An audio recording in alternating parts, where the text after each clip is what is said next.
1 month remains until the British general election, but so far the polls haven't moved and the pundits are waiting for something to happen. Janan Ganesh is here in the studio to discuss what really is going on. Are we misreading the situation? Are we expecting too much? I think people in the Westminster Village and in the media are expecting too much. The most common complaint you hear nowadays is that both the Labour campaign and in particular the Conservative campaign is just a bit too dry, a bit too cold and cynical. And what we need is a much more risk-taking, visionary, passionate kind of electioneering. And I wonder whether that's really true. I think it's true of people who are already interested in politics. They want some of that, the sort of Jack Kennedy rhetoric. But your average person who is not interested in politics, who is actually quite risk-averse, might look at that kind of campaign and regard it as irrelevant to their daily lives and, more to the point, slightly scary, actually. And the perfect example at the moment is that even the Conservative slogan, which is long-term economic plan, about as dreary a slogan as you can come up with, strikes a lot of voters in focus groups as being code for prolonged austerity, a much smaller state, worse public services. So imagine how voters would react if the Conservatives were coming up with a much more dramatic ideological campaign than that. This sounds like an eloquent defence of the Linton Crosby strategy.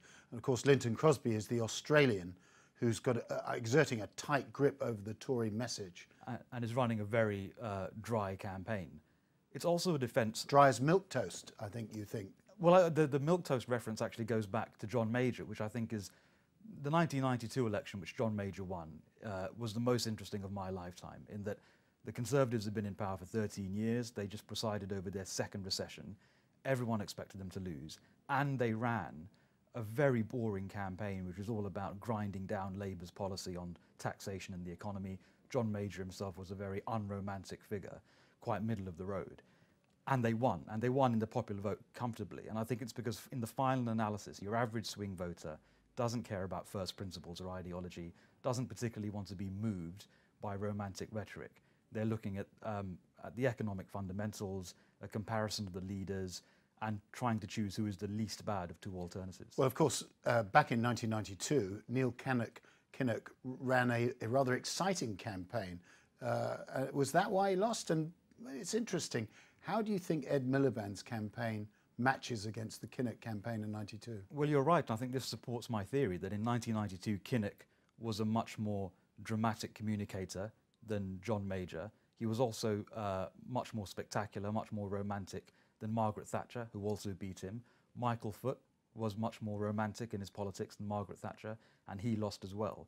There are so many elections over the course of my lifetime where if you believe what the pundits think, then the person who ended up losing should have won, because they were talking about ideals and visions, and the person who actually won was much more practical, hard-headed, and frankly British. So we're going to have a boring election campaign. Isn't that going to put you out of business, Janan?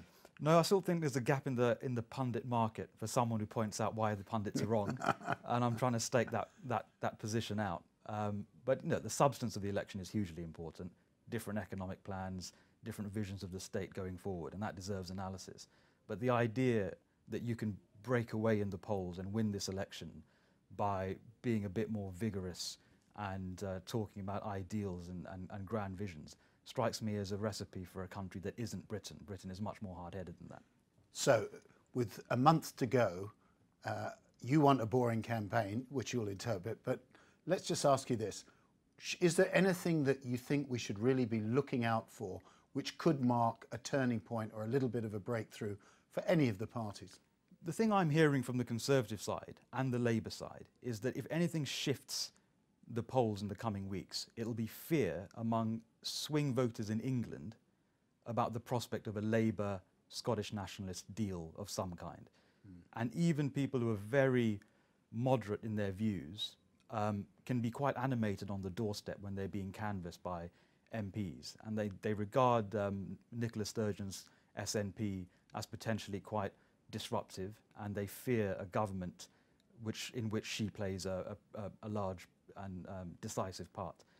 And so if that fear really crystallises in the final week or so of the election, you might see a break either towards the Conservatives to avoid that situation, or massively towards Labour so that Labour won't need an SNP component to govern. Janan Ganesh, thank you so much.